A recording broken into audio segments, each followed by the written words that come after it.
नमस्कार मु सुचिस्मिता आपण को स्वागत करुच्ची मोर ये एपिसोड को जो थे कि मु आज आपण को ईद स्पेशल शीर कुरमा बन देखी से आवश्यक सामग्री गुड़िक हो सिमेया किसी ड्राई फ्रूट्स जो थे कि मु रखी काजू आलमंड पिस्ता इलायची केसर हनी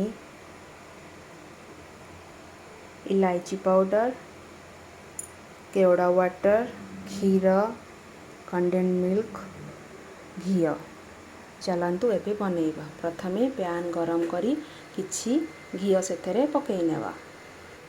घी गरम हो गले से काजू एवं आलमंड को भल भाव भाजी नेबा।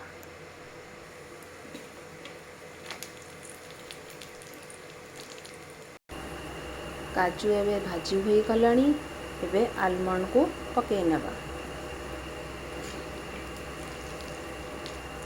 ड्राई फ्रूट्स भाजी हो गले ताकू प्लेट को काढ़ी नेबा। पैन रे आउ किछि घी देई सिमेया को भाजी नेबा।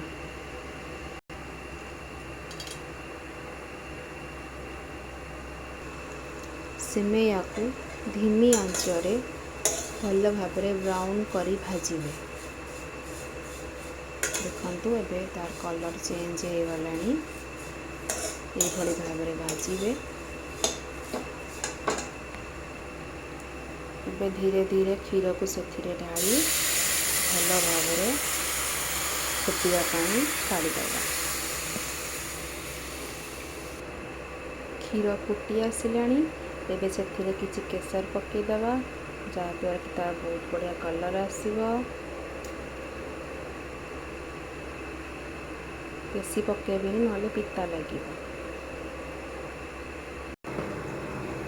एबे देखंतु फुटी आसिलानी एबे चीनी को पकईदेवा। चीनी रखा भूली जाइए चीनी मात्रा आपण कम बेसी करें। मझे मझे घाटुवे नहले तले लगिଯିବ।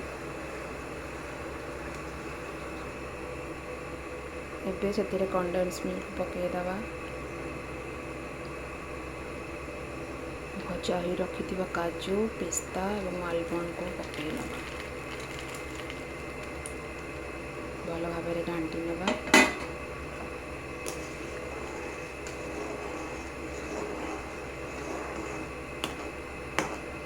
बस 2 मिनिट को बंद कर एबे गैस को बंद कर नेबा एवं ता ऊपर किछि केवड़ा वाटर देदेबा जहाँद्वारा कि बहुत बढ़िया फ्लेवर आसीबो। प्रस्तुत हो गला आमर ईद स्पेशल शीर कुरमा।